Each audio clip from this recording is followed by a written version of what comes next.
What's going on, Diesel World Reaction? What's going on? It's your boy Juan Diesel, and I'm back with another video. This one's called JBM ran the Shaw Posse out of Philly. They were making the youth hustle. Let's get into it, folks. Find out what's going on. Yo, King Earner coming to y'all live and direct.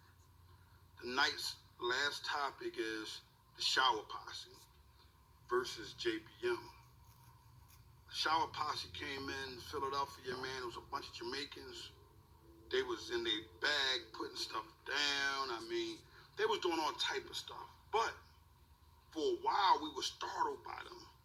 I remember when I was a youngin' and I used to live with my grandmother, man, and I used to hear them in the back of my house talking all night. And it used to bother me. I didn't like how it sounded back there. It was just too much. And the language to me was fairly new. It was when I started going to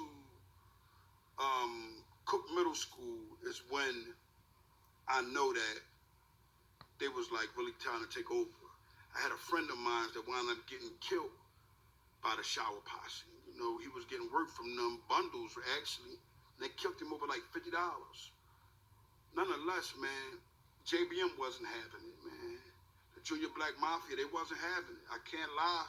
They put them to work. I remember the Shower Posse had a house back like Madera somewhere, like around that area. And they went through there, got a spot, was hustling. My man and them, they hustling up the street from the spot. Spot running. Knocking them off. They're not really making no money. Their coke was good also.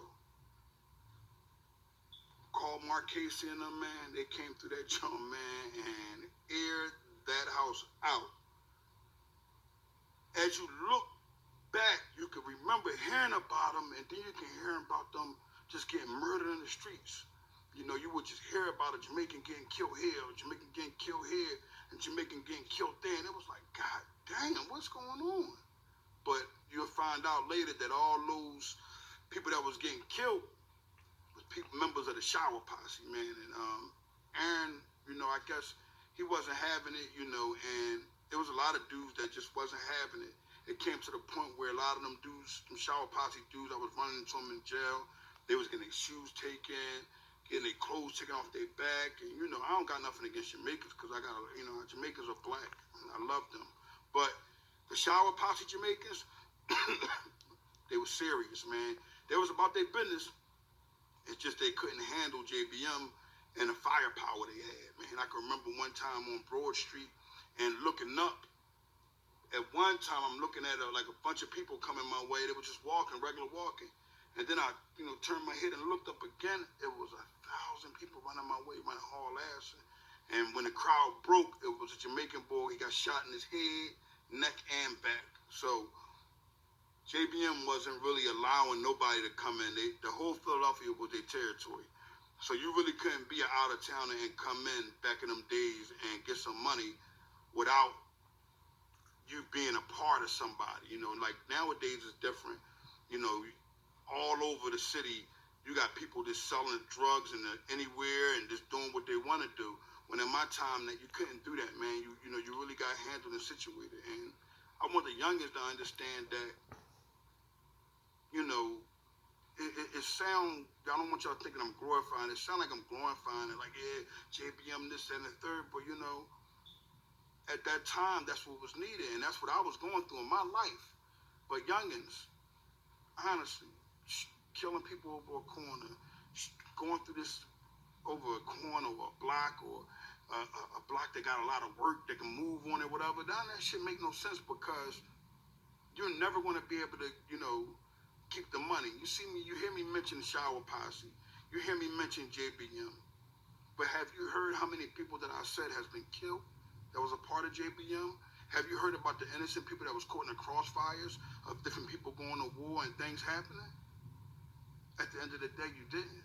You know what I'm saying? So I'm allowing y'all to know that the lifestyle isn't of honor. You know, you're not going to hear that Aaron Jones became you know, like a scholar or something like that. He'd probably be a very scholar up here, but the system will never let him out because the system hate individuals like him. You know why? Because they knew the power that they had, right? But they were so happy that they used their power in a negative form so the government could capitalize off of it. Had Aaron Jones, had Crane Haynes, had all the OGs that was of honor use their energy, use all their strength, to do something positive, because they've done some things positive, but I'm saying totally 100%. You never know where we'll be, but we can't look at them individuals as the worst individuals in the world, because coming up at their time it was poverty. It's a difference. It wasn't programs. It wasn't things like this going on. So at the end of the day, it's a whole different mindset, man. So youngins, take heed and learn that none of these dudes are individuals that we should follow.